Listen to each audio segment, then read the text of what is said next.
reaching close to 9,000 school communities in the country. To ensure that opportunities provided by technology are realized, we must mitigate its risks.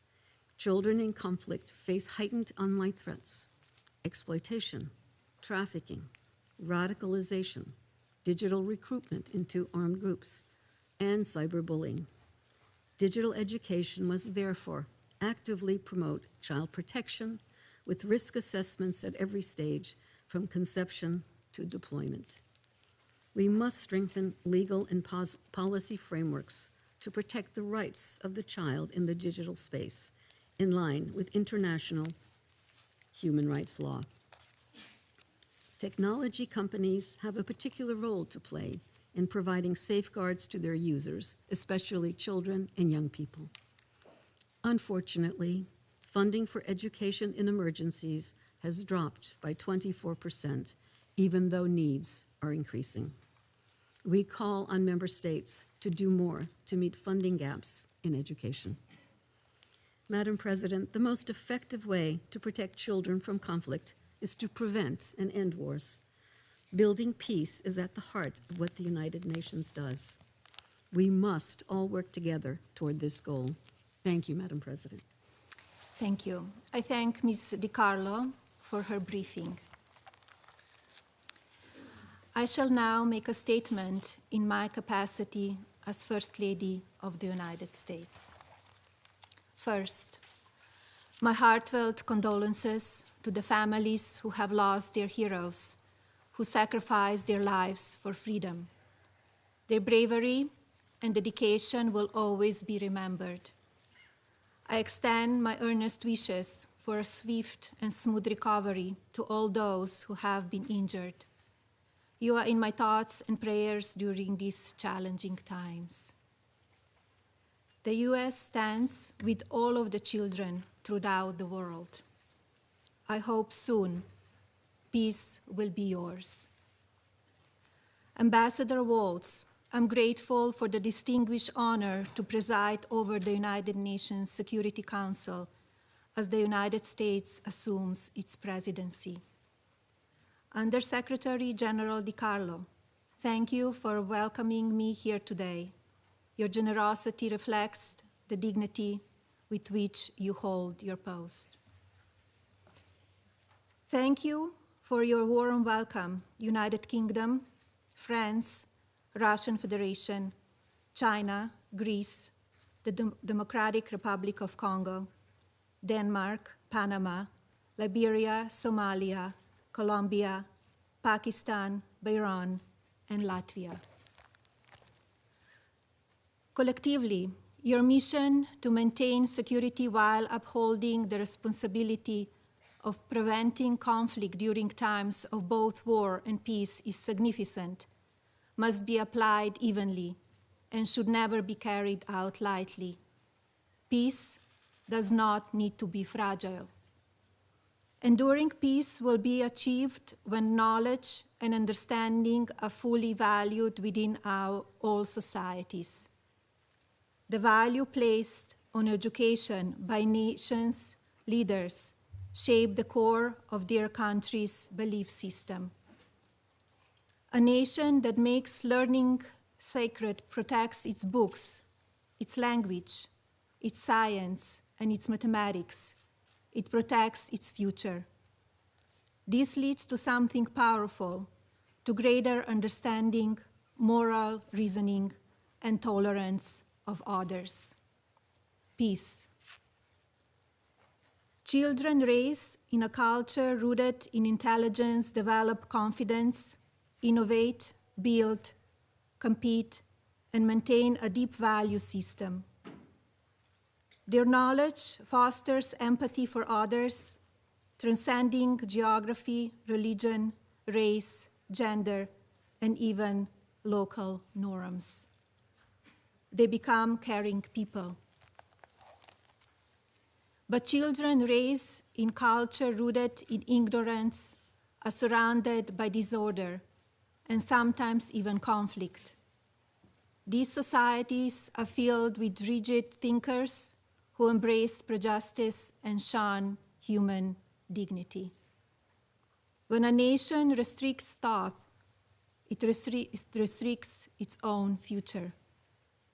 Education is widely recognized as a fundamental human right, and yet today, so many children and young adults are banned from attending secondary schools and universities. The cost is not abstract. Imagine the loss of potential to our collective humanity, new medical breakthroughs, advancement in food security, groundbreaking technologies, all gone. A society that excludes vast segments of its population can realize only a fraction of its potential. Societies ruled by knowledge and wisdom are therefore more peaceful. We must cultivate a just moral imagination for the next generation, for our children, building an infrastructure of understanding. Knowledge is a power. It shapes titans of industry and inspires courageous social pioneers. We must capture this positive energy and ignite it across continents to transform our world throughout our digitally connected human race. Intellect blossoms humanity's fundamental needs: shelter, food security, clean water, and healthcare. And predictably, almost all communities will have access to knowledge within our lifetimes. The global community must facilitate complete access to technology so that every individual can reach their full potential through education. We must strive to achieve connectivity in the most remote locations and the furthest distances from our cities. This objective is entirely feasible and is already on the way. Today, roughly 6 billion individuals, about 70% of people on planet Earth, have a mobile device and use the internet. If our nations band together, we can close the technological divide, empowering all to reach their full potential. From a solitary farmer on a remote Greek island to a quiet genius in Somalia, or a dreamer in uptown Manhattan, anyone can read the vast treasury of human knowledge created over centuries, which is now codified and accessible through artificial intelligence. As a single digital nation state inevitable, perhaps this idea isn't so far-fetched, since digital currency and payment system via blockchain plus AI's massive factual database is already revolutionizing media and financial markets. We are in the age of imagination, a period where technology can be free and unrestricted by land borders. Indeed, now is the time for our generation to elevate our children above ideology through access to wisdom. AI is democratizing knowledge, which was once confined to university libraries. AI is creating a new reality for our children by distributing the traditional academic path to information.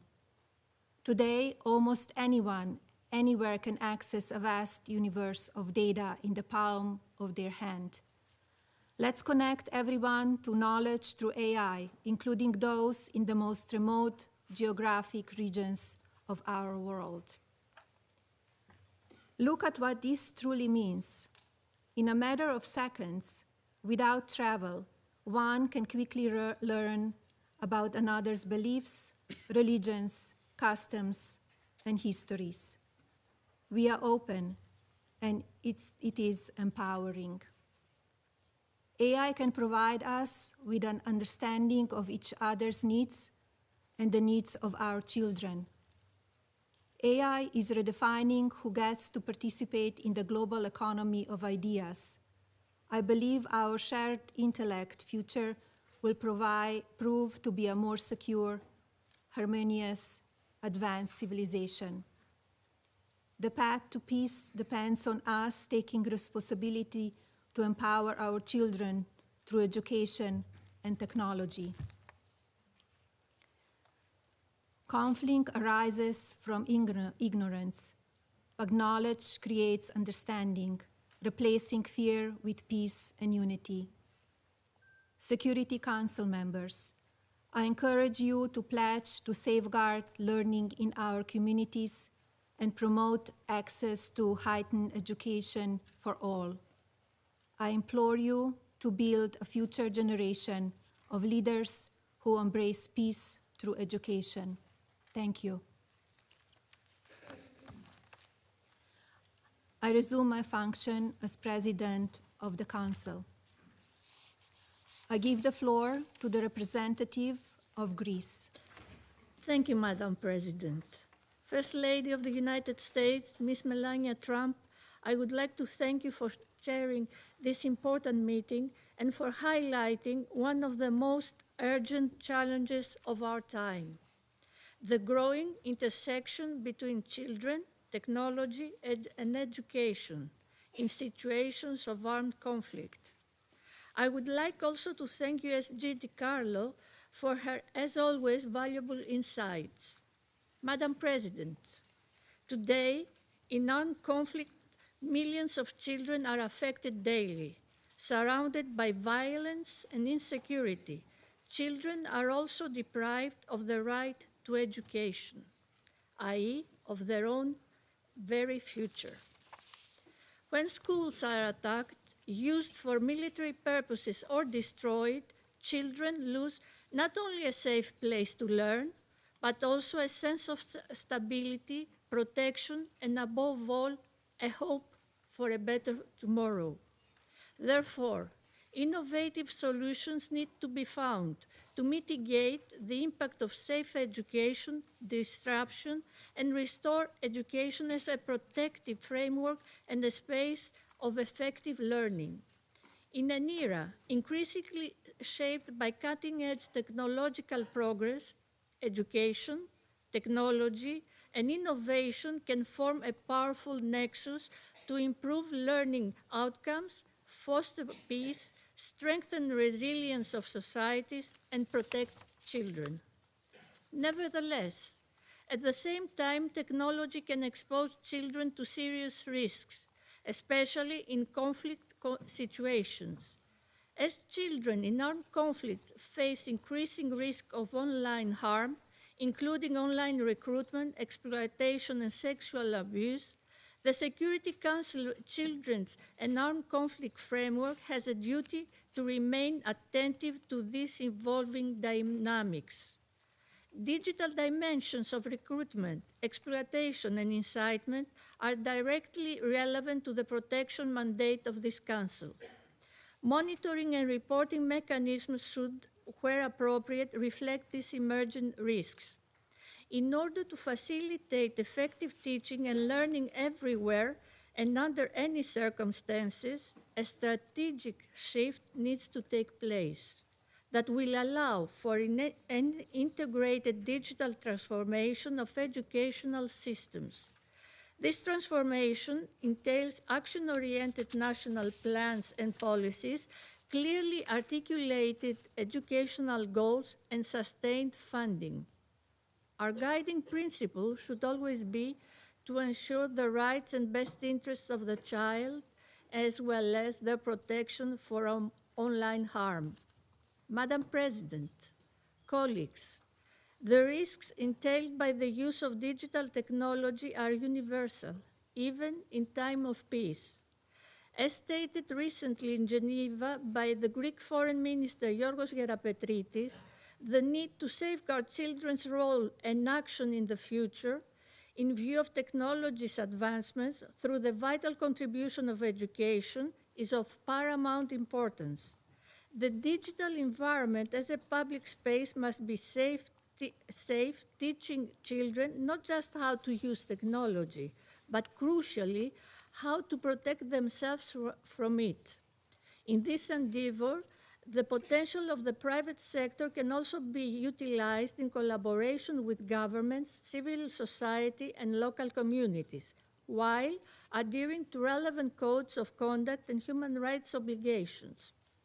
This partnership can contribute to the development of digital solutions of education that reflect our local reality and needs, ensure effective and flexible implementation, protect online safety, and help overcome barriers, including related to gender and disabilities. Madam President, the responsible use of technology and innovation can build bridges to safe education, dignity, and hope for children in armed conflict. It is our shared responsibility to ensure this access. Our ultimate objective is to cultivate a genuine global human rights culture by nurturing empathy in the next generation. If we can instill in a child the profound belief that human dignity is non-negotiable, that child will inevitably become a leader who champions peace. Ultimately, this deeply rooted culture is our most powerful defense against turmoil and armed conflict. Our engagement in the education of children is an investment in peace, and Greece, also through its work in the CAC Working Group, will remain at the forefront of this discussion. I thank you. I thank the representative of Greece for the statement. Thank you. I give the floor to the representative of France. Merci, Madame la Thank you, Madam President. Madam President, First Lady of the United States, allow me to thank you, to wish you a welcome, and to assure the United States of our support on the beginning of their presidency of the Security Council, and to commend their decision to devote this first event to children in armed conflict from the perspective of technology. France reaffirms its constant commitment to the protection of children and for the full respect of their fundamental rights, including in the digital space. And in this regard, we commend your personal efforts as First Lady with the launch of the Fostering the Future initiative, as well as the adoption of the Take It Down Act against the non-consensual circulation of personal images that all too often children fall victim to. France also would like to thank you for your mediation role that contributed to the return of several Ukrainian children that were forcibly transferred or deported to Russia. We thank the Undersecretary General, Ms. Rosemary DiCarlo, for her edifying briefing. Madam President, the subject that brings us here today is at the heart of the work of the Security Council, and it requires greater coordination around the three pillars of our organization. First of all, this council must act to prevent and put an end to the use of new technologies against international peace and security. The malicious use of digital technologies is on the rise. It is increasing violence in armed conflict, and children are the primary victims of that. In Ukraine, the massive and repeated Russian drone attacks are killing, injuring, and also having a profound impact on the daily lives of children. At school, classes are being interrupted each day by air raid sirens, and at home, children spend part of their nights and their evenings in cold and damp shelters because of Russian attacks. In other conflicts, social networks are being used to spread propaganda targeting minors, to facilitate their recruitment by armed groups, to exploit their vulnerability. The Security Council, in close coordination with all stakeholders, must continue its work, including within the children and armed conflict and youth, peace and security agendas that France is fully invested in. By bolstering child protection capacities in peacekeeping operations and special political missions, and in supporting the monitoring and reporting mechanism established by Resolution 1612 of 2005, the Council supports the gathering of information on the grave violations committed against children in armed conflict zones. This is an essential tool for strengthening prevention and combating impunity. Next, we need to act for the sake of human rights, which is the second pillar of our organization. It is our collective responsibility to protect our young people by promoting a secure digital space that is in line with international law. In this regard, France has been a leader at the national and European levels, including with the adoption of a law aiming to secure and regulate the digital space in 2024. This is a law that strengthens child protection against online pornography. Like a growing number of partners, France decided to restrict the access of children under 15 to social networks to better protect them. Because the digital space knows no borders, in 2021, together with UNICEF, France launched a call to action to defend the rights of the child in the digital environment, and then in 2022 launched an online child protection lab to develop innovative solutions for the better protection of children online. And lastly, we must act tangibly to ensure that all young people have access to new technologies, and that is the third pillar, the one related to development, used with pedagogy and in a regulated framework. Internet and artificial intelligence greatly facilitate universal access to education, as well as combating exclusion and shaping critical thinking. All of these, as you have said, are ramparts, bastions against hatred, and help to prevent conflicts in the future. France supports the tangible actions taken by the United Nations, in particular by UNESCO and UNICEF, to mobilize technologies for the protection of children via the anticipation of conflict risks, a more accurate needs mapping, and also expanded access to healthcare services, among other things. France holds the presidency of the G7 this year and has made the protection of children one of its priorities. Madam President, to conclude, the protection of children and young people affected by armed conflicts is of concern to all of us. The engagement of the United Nations, and in particular that of the Security Council, remains essential in that regard, and your presence is an encouragement, as was the case for several decades ago, the contribution of another First Lady, Eleanor Roosevelt, in the drafting of the Universal Declaration of Human Rights. Thank you very much. Thank you very much for your kind words, and thank you, representative of France, for the statement. Thank you. I give the floor to the representative of Democratic Republic of the Congo.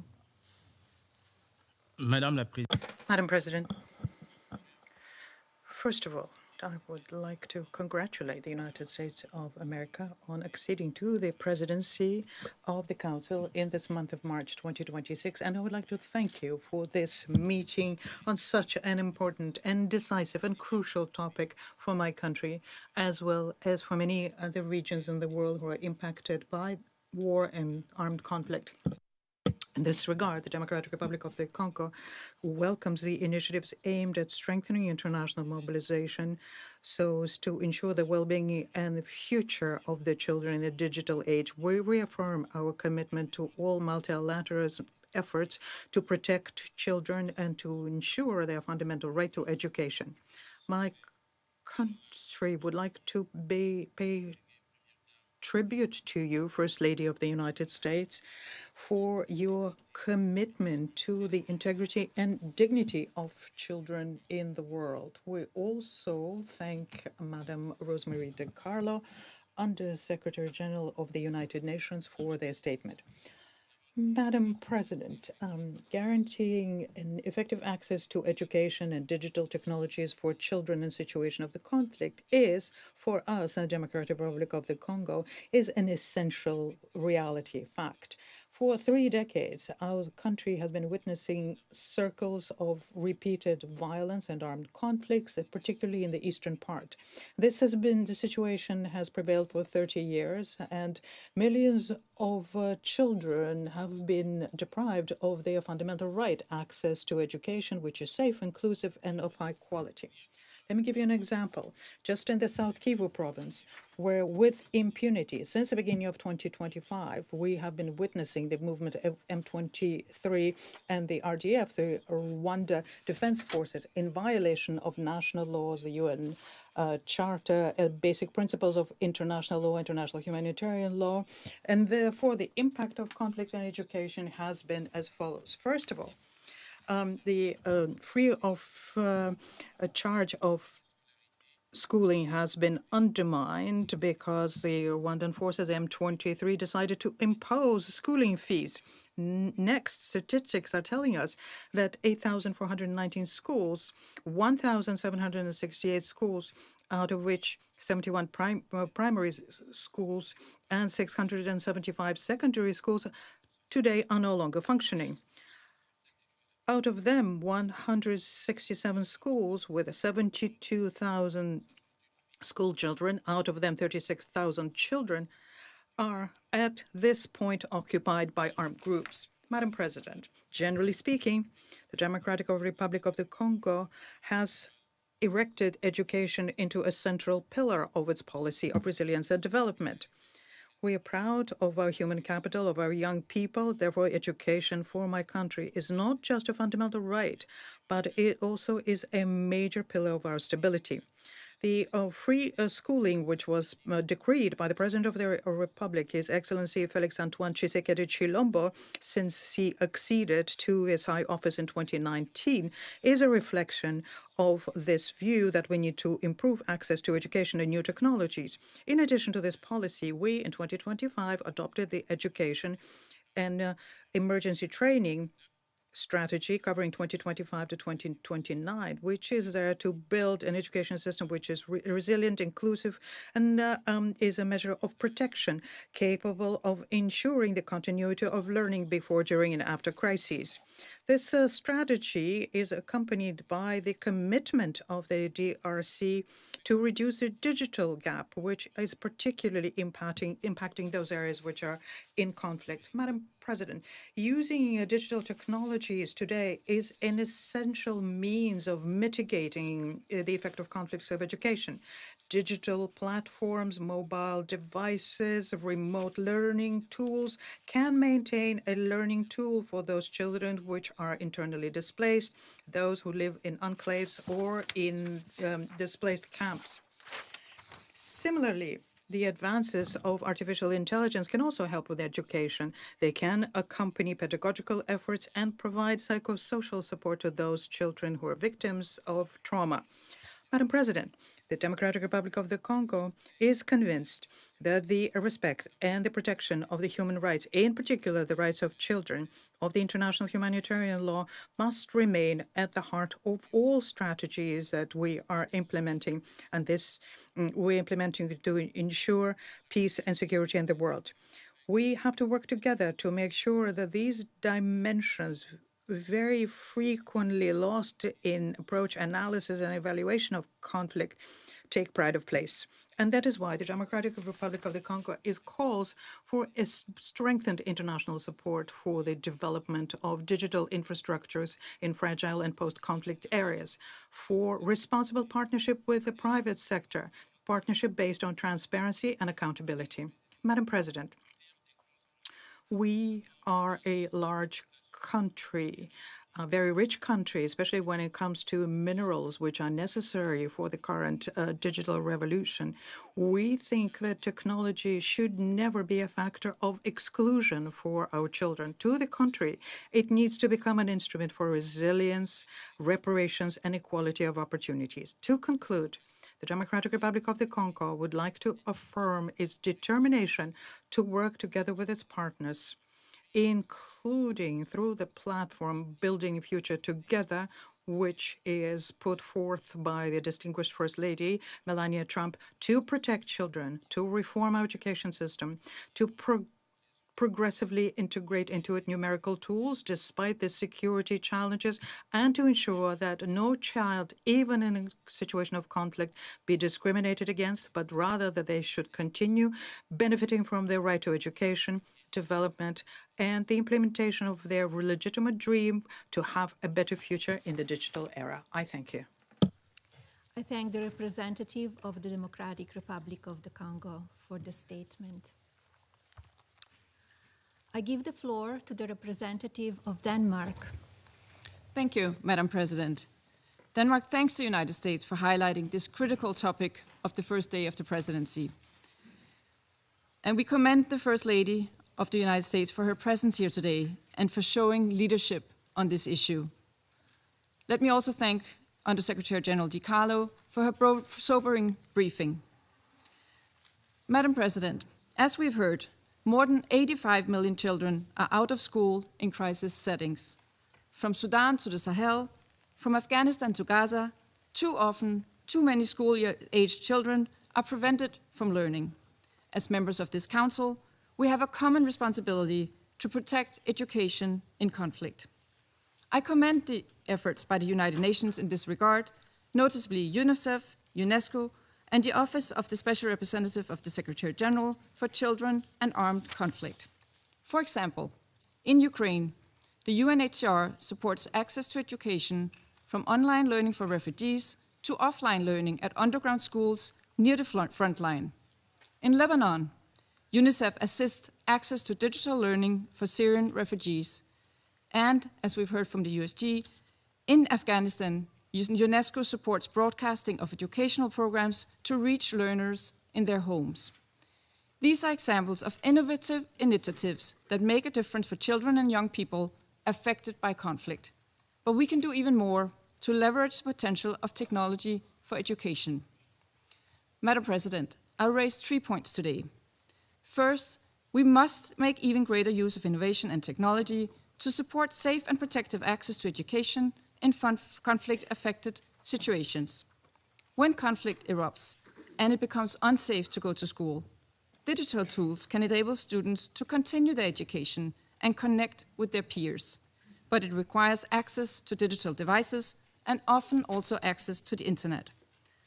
Children in the poorest places in the world, which count many conflict-affected contexts, are more likely to be excluded from access to the internet.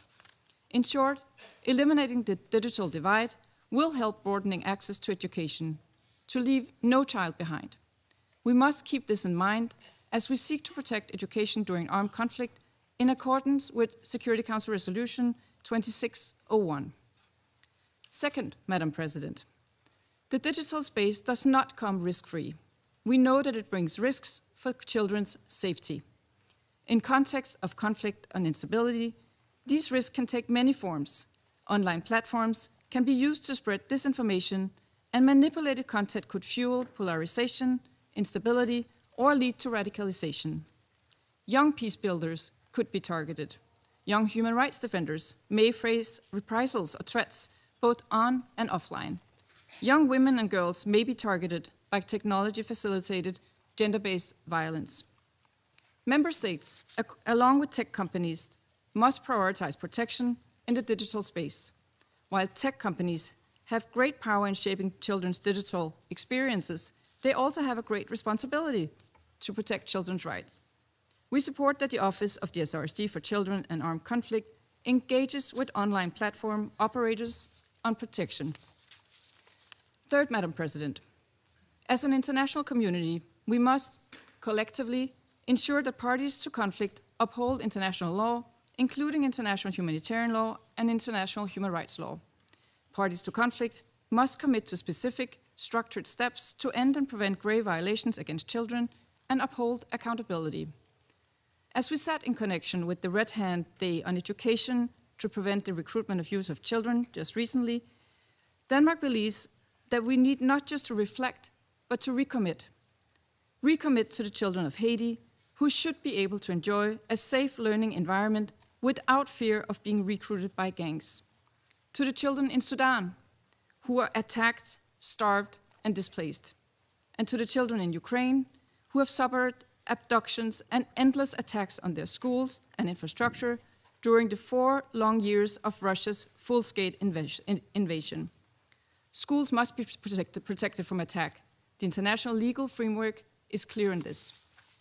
Madam President, in closing, around this table, we must demand that safe and inclusive education is available to all children. We must support access to quality education. Where there's access is disrupted by conflict, we should safely leverage the potential of technology, because education is not only a fundamental right, it is a foundation for sustainable peace, stability, and development. I thank you.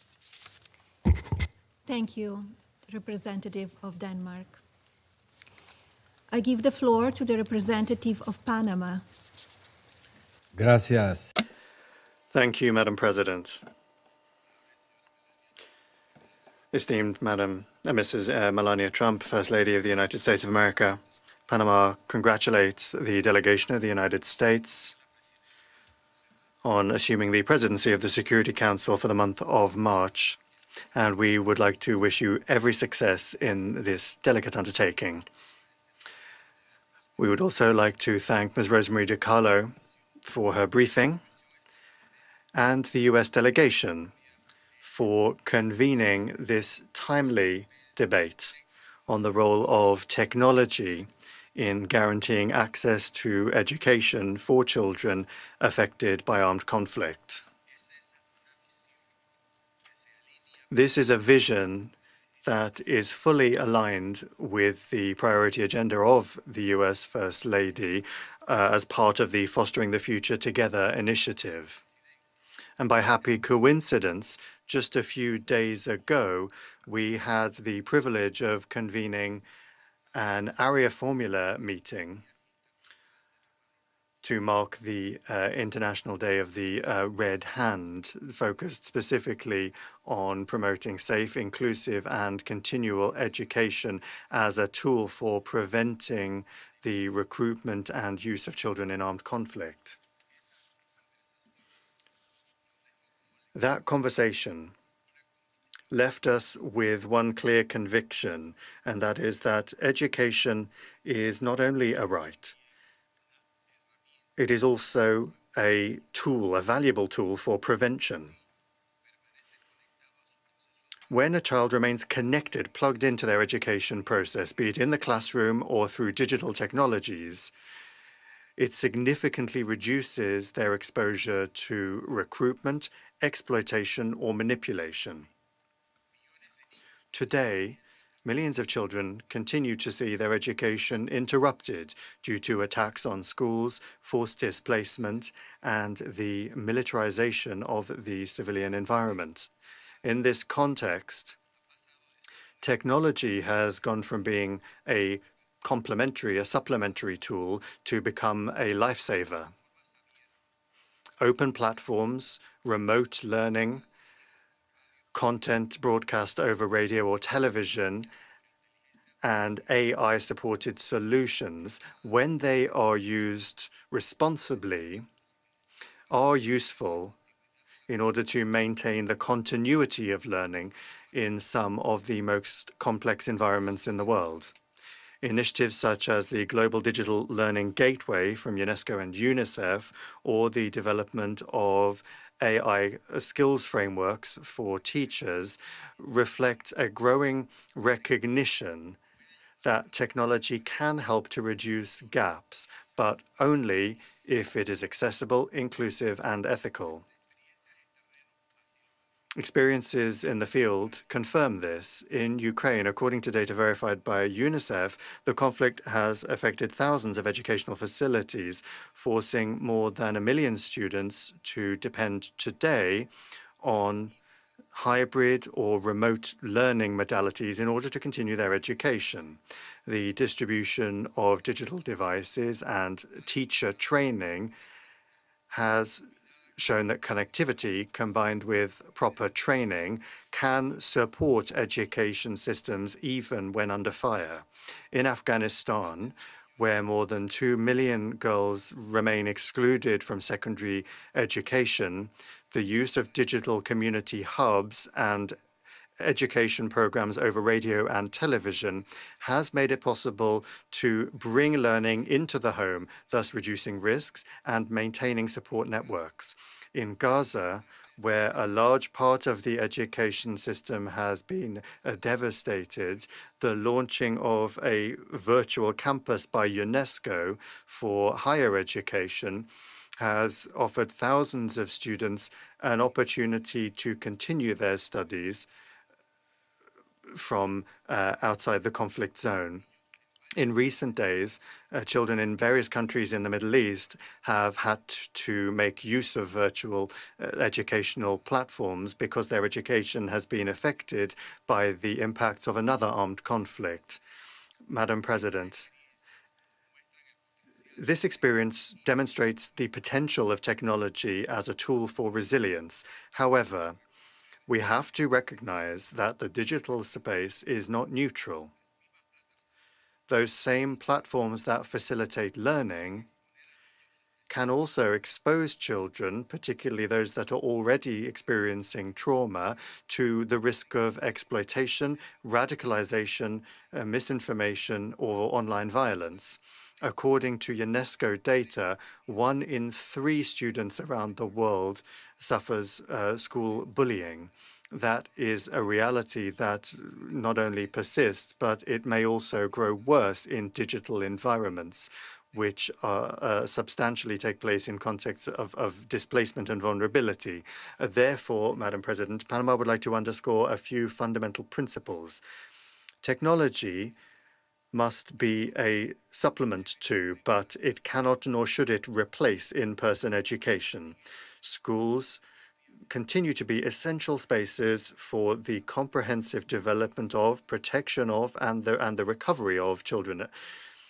Public-private partnerships are necessary, but they have to be rooted in solid ethical frameworks that respect the rights of the child in the digital environment. Moreover, we must make sure that this does not expand the digital divide. Without equitable access, technology could deepen inequalities that already exist. Madam President, our country considers that artificial intelligence can support teachers, but never replace them.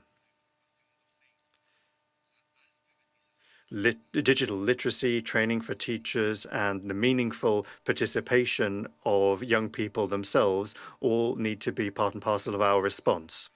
Guaranteeing the continuity of education in conflict situations is not just a development issue, because depriving a generation of education, at the end of the day, means sowing the seeds of future crises. And in that regard, we reaffirm that safe, secure, inclusive, and equitable access to education, including its digital dimension, is an inalienable part of the protection of children in armed conflicts. Thank you very much.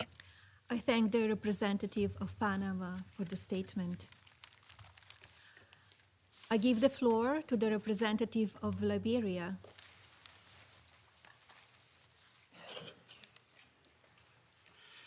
Liberia thanks you, Madam First Lady, for bringing your important voice and distinguished office to the issues of children in conflict and their much-needed access to education and technology. We also thank the United Kingdom for its effective stewardship of the Security Council during the month of February, and USG DiCarlo for her instructive briefing. We warmly welcome the United States as it assumes the presidency for March, and thank the United States delegation for convening this timely meeting.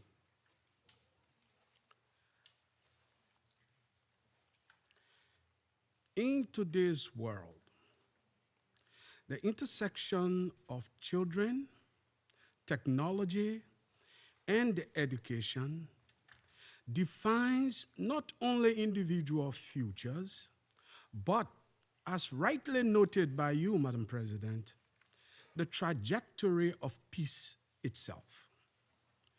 In conflict settings, when classrooms fall silent and connectivity is severed, the loss is not only educational, it is generational. Efforts that restore learning, expand safe digital access, and protect children from technological exploitation are therefore investments in stability and human dignity. Madam President, Excellencies, today Liberia will speak from a past that taught us what conflict steals and what education restores. We remember all too well what it means to be the child the world sought to protect. The classroom without a roof. The generation told to wait for peace before being allowed to learn. 14 years of civil conflict destroyed our schools, dispersed our teachers, and recruited children before they were literate. From all of these, we learned a painful truth.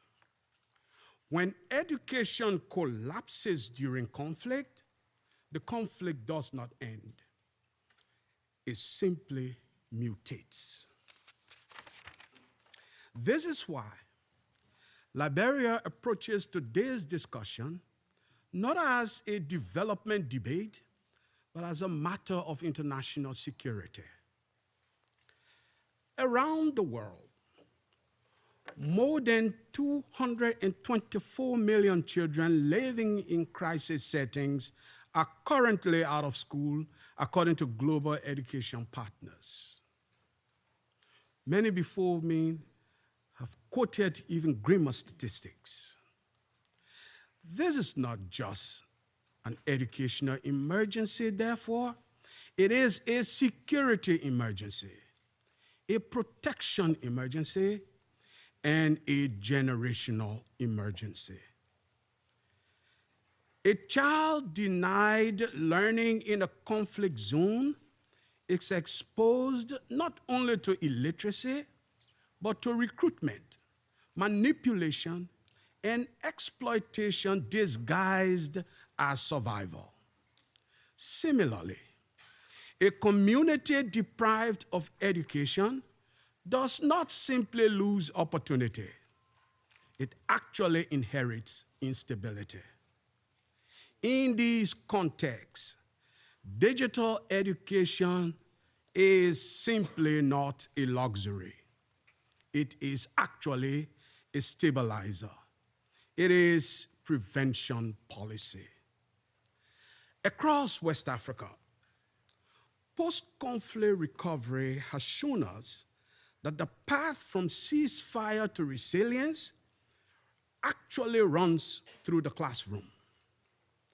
Within ECOWAS, we have seen that rebuilding infrastructure alone is insufficient.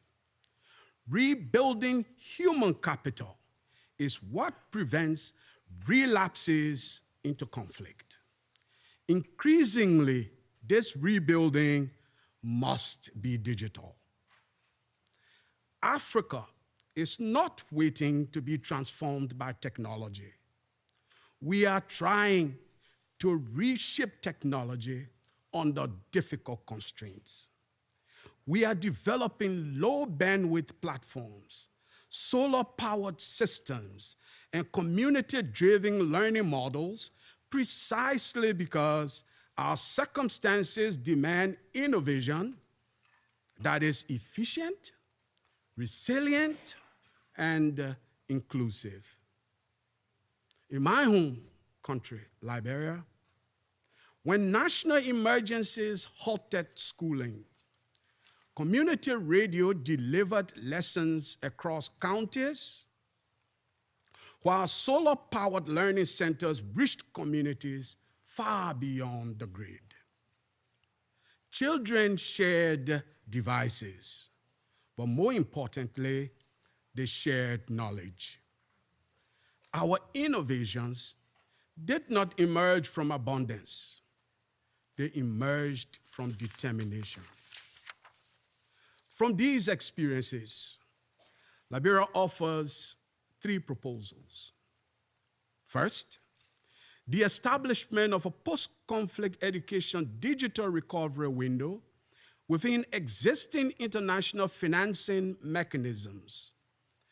Digital learning infrastructure, including connectivity, devices, teacher training, and child protection safeguards, must be embedded in early recovery frameworks and not treated as a secondary priority. Second, we are developing a pilot network of solar-powered community digital learning hubs. These hubs function independently of unstable grades, deliver offline capable curriculum, provide teacher training modules, and offer safe digital access points for displaced and conflict-affected children. They are modular, scalable, and built for fragile settings. Third, Liberia calls for a voluntary coalition of governments, technologists, and educators to design low bandwidth offline first learning systems tailored specifically for conflict environments. Not repurposed systems from stable countries, but tools engineered for fragility which are grounded in child safety. Madam President, innovation must never come at the expense of protection. We therefore support the development of standardized safeguards for all artificial intelligence tools used in humanitarian and emergency settings. No child's privacy, innocence, dignity, or safety should be compromised by the very systems meant to support their learning. Madam President, let's be clear about what is truly at stake. When learning is lost in conflict, instability travels, extremism travels, desperation travels, but resilience can travel as well. Investing in digital education in fragile contexts reduces the pool from which armed groups recruit. It strengthens girls' autonomy and narrows the space in which harmful ideologies take root. It builds communities that choose ballots over bullets. This, therefore, is not charity. Such an investment is strategic security policy. Liberia stands as evidence that recovery is possible when the world invests early and wisely. Our journey from hosting peacekeepers to contributing to peacekeeping was shaped by education and anchored in opportunity. If we fail children in conflict today, we will debate the crisis of the society to be inherited tomorrow. But if we connect our children, if we power their classrooms with sunlight, if we equip them with safe digital tools, if we treat connectivity as protective infrastructure, we can change the trajectories of conflict and the trajectory of their lives. We can change recruitment patterns. We can change vulnerabilities. Certainly, we can change the inheritance that many of our children have of growing up in violence. Let us therefore commit to funding digital recovery as an integral component of peace building. Let us design technology even for the hardest to reach places, and not only for the most profitable markets. And let us ensure that the child in a village, once scarred by war, inherits not only peace, but a future. I thank you for your kind attention. I thank the representative of Liberia for the statement. I give the floor to the representative of United Kingdom. Thank you, Madam President. Let me begin by welcoming you, First Lady, to the Security Council and thanking you for your leadership on this important issue. I also congratulate the United States on assuming the presidency of the Council for the month of March. You have our full support. And I thank Undersecretary General De Carlo for briefing us today. I will make 3 points. First, protecting children's right to safe, inclusive, quality education is critical. And yet, around the world, education systems are collapsing in conditions of conflict. In Gaza, 97% of schools have been damaged or destroyed, and over 650,000 children have been out of school for over 2 years. In Sudan, 1 in 3 schools has been damaged or destroyed, and 8 million children are out of school. In Ukraine, 4.6 million children face barriers to learning as a result of Russia's illegal and unprovoked full-scale invasion. The current conflict in the Middle East poses further risks. Children and civilian infrastructure, including schools, need to be protected. Parties to conflict must adhere to their obligations under international humanitarian law. The United Kingdom supports the implementation of the Safe Schools Declaration and urges other member states to commit to it. We are also proud to support global efforts to safeguard children's education in crises, including through our support for UNICEF and the Global Partnership for Education. Second, emerging technologies can play a transformative role in sustaining learning for children impacted by conflict and displacement. While not a substitute for in-person schooling, digital tools, remote learning platforms, and AI-supported systems can help children keep learning when classrooms are destroyed or inaccessible, and to access psychosocial support. But we also need to manage the risks of technology for children in conflict. For example, in Colombia, armed groups are increasingly using online platforms to recruit children. The United Kingdom is committed to ensuring accountability for grave violations against children in conflict, including through our support for the UN monitoring and reporting mechanism. Technology companies and governments also have a key role to play in strengthening safeguards against such risks. Third, Madam President, conflict disproportionately impacts girls' education. Girls are more likely to be out of school than boys in conflict settings.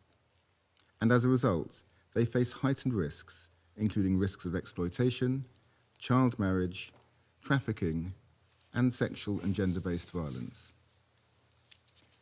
The United Kingdom is proud to support girls' education in crises, including over 7 million supported through the Education Cannot Wait Fund. And we call on the private sector, working with governments and civil society, to ensure technology meets the particular needs of girls whose education is impacted by conflict. I thank you.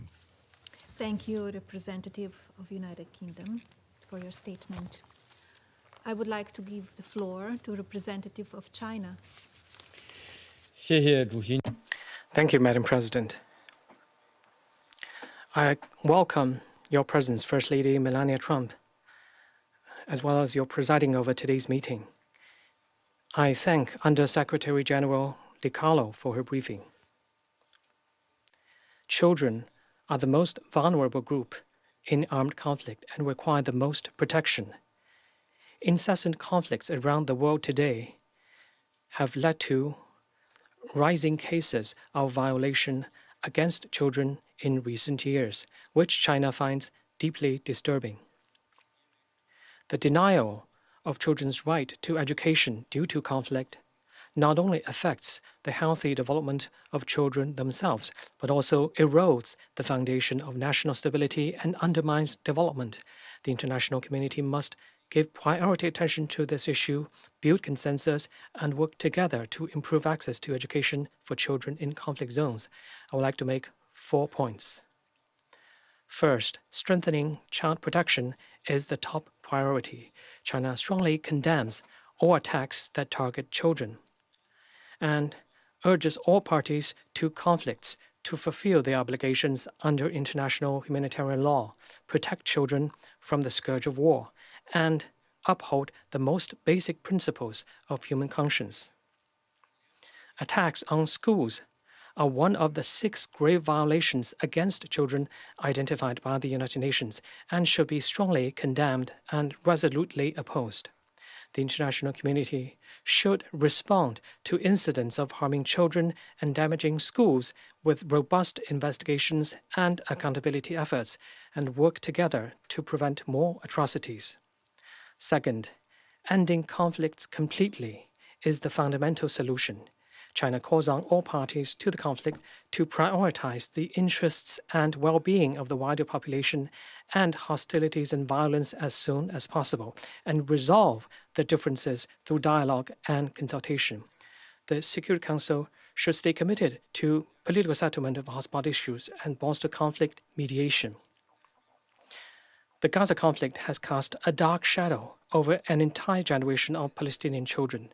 Israel must fully comply with the ceasefire agreement, completely lift restrictions to humanitarian access, and end the suffering of children in Gaza.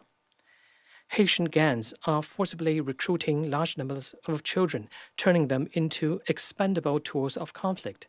The international community should support Haiti in addressing both the symptoms and the root causes of the multiple crises confronting the country.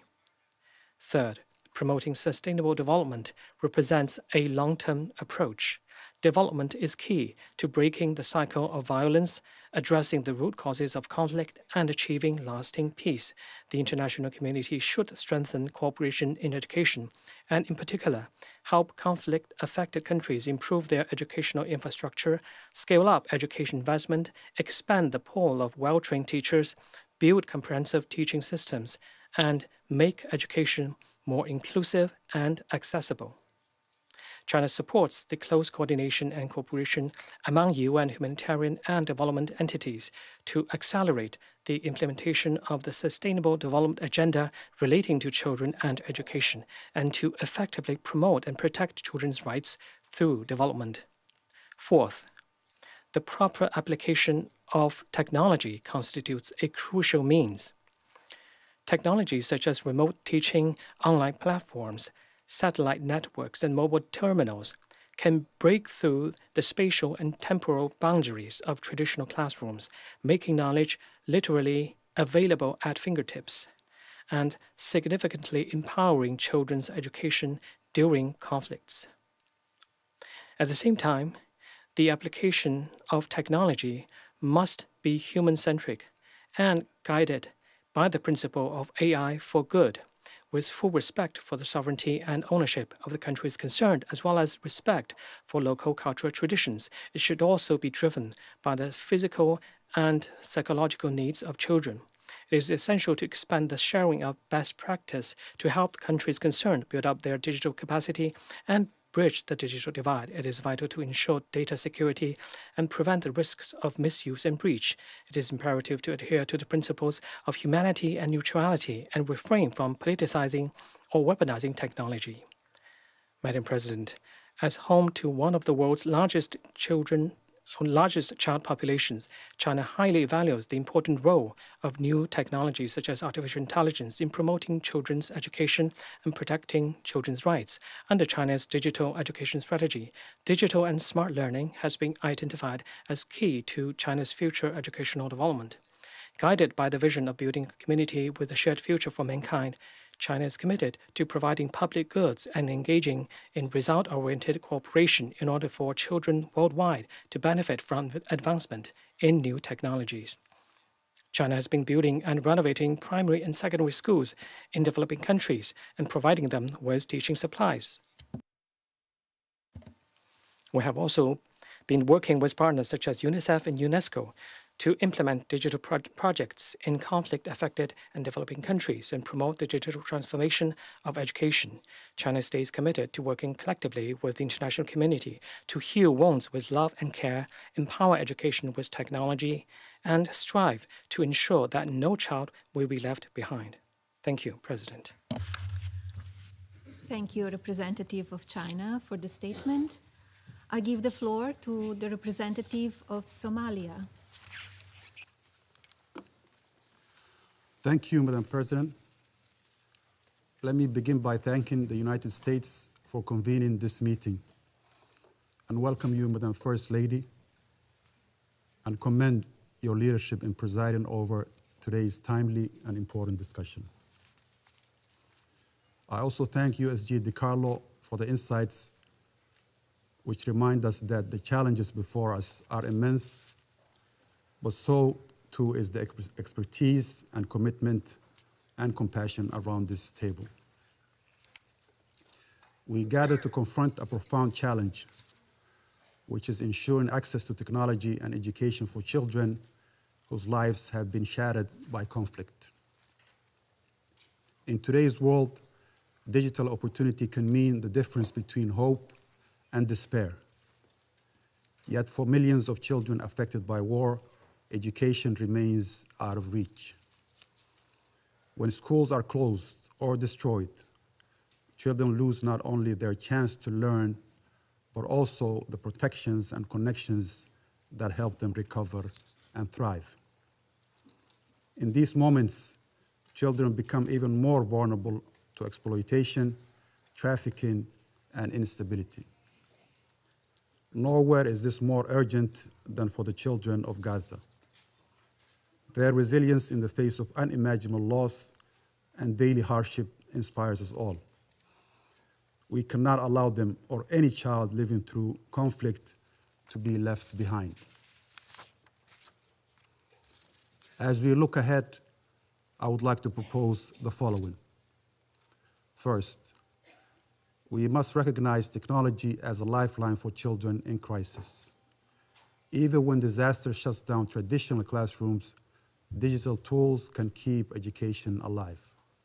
Advances in artificial intelligence and robotics are transforming how children learn, equipping them for a fast-changing world. Yet with this promise comes responsibility. The very tools that open doors must not expose children to new dangers. We must build safeguards, educate families and teachers, and remain vigilant against those who would use technology to harm. Second, we must make the protection of schools and learning spaces an absolute priority as reaffirmed by United Nations Security Council Resolution 2601. Schools must be safe havens and never be targeted. Attacks on educational facilities rob children of their right to learn and strip communities of hope and stability. We must reaffirm our commitment to upholding international law and ensuring that schools, teachers, and students are protected at all times, especially in conflict zones like Gaza, where more than 97% of schools have been damaged or destroyed, and 91.8% of all education facilities will require either full reconstruction or major rehabilitation to become functional again. Third, we must close the digital divide with creative context-appropriate solutions. For millions, barriers like lack of devices, electricity, or internet are real, and nowhere is this more urgent than for the developing world, in particular in our continent, Africa. By working with technology innovators, educators, and local communities, we can tailor solutions to reach even the hardest impacted children. As we strive to deliver education and opportunity amid crises, we must also address the root causes of conflict, such as inequality, marginalization, and underdevelopment. The best protection for children is to prevent conflict from erupting in the first place. Addressing the drivers of violence and instability through diplomacy, sustainable development, and respect for human rights remain our most powerful tool to safeguard children's futures. Law can uphold perpetrators to account, but itself it cannot prevent conflicts. True safety and protection of children is built on teaching the values of nurturing, care, and empathy in every society, while building communities committed to dignity, inclusion, and peace. In conclusion, Madam President, my delegation is committed to working together to make the digital era a source of hope and possibility for every child. With commitment to conflict prevention and responsible use of technology, even in the darkest circumstances, we can ensure no child is left behind. I thank you. Thank you, Representative of Somalia, for the statement. I give the floor to Representative of Colombia. Gracias. Thank you, Madam President. Allow me to begin with special greetings for the First Lady of the United States, Mrs. Melania Trump, and I would like to recognize her leadership in promoting initiatives targeting the well-being of children, which is a subject of shared interest. I would also like to thank Ms. Rosemary DiCarlo for her valuable briefing. Colombia recognizes the potential of digital transformation for new generations. In conflict situations where schools have been destroyed, are inaccessible, or aren't able to provide safe, secure conditions, technology can help guarantee access to education and the continuity of education, facilitating the provision of essential services such as psychosocial support, and also help to expand the availability of good quality information, especially in marginalized populations and populations that are facing multiple and intersecting forms of discrimination. However, access alone is not enough. A truly inclusive digital transformation has to close the gaps that exist between countries and also within countries.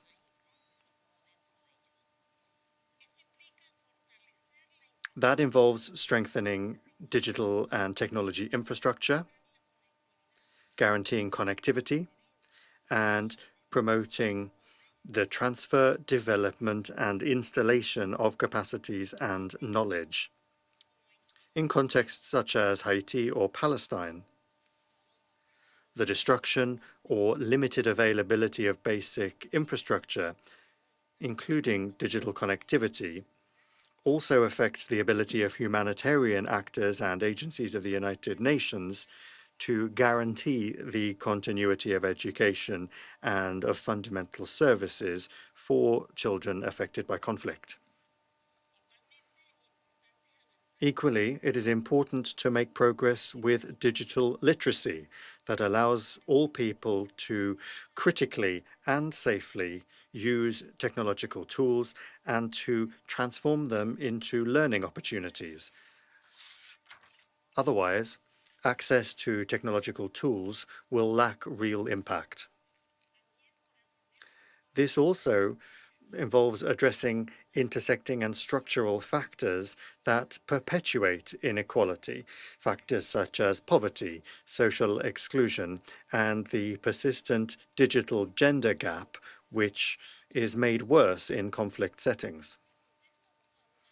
In contexts such as Afghanistan, for example, restrictions on access and on the participation of women and girls in educational and digital spaces shows how gender gaps continue to limit opportunities and deepen vulnerabilities, especially when they are combined with social, economic, and cultural factors that exacerbate exclusion. These situations highlight the fact that access to technology is closely linked to the provision of essential services, development, and stability, which are fundamental elements for international peace and security. Madam President, we must also understand that the digital environment has become a new space of vulnerability for children and young people. Armed groups and criminal networks are increasingly frequently using digital platforms to recruit, manipulate, and exploit minors. This is compounded by phenomena such as the dissemination of hate speech and disinformation, which could exacerbate violence and increase risks for children, with a particular impact on girls that are exposed to digital gender-based violence. This requires cooperation with the technology sector, as well as effective prevention and response mechanisms and a human rights-based approach. Moreover, the accelerated development of artificial intelligence provides new opportunities, but also poses risks that we cannot ignore. Artificial intelligence can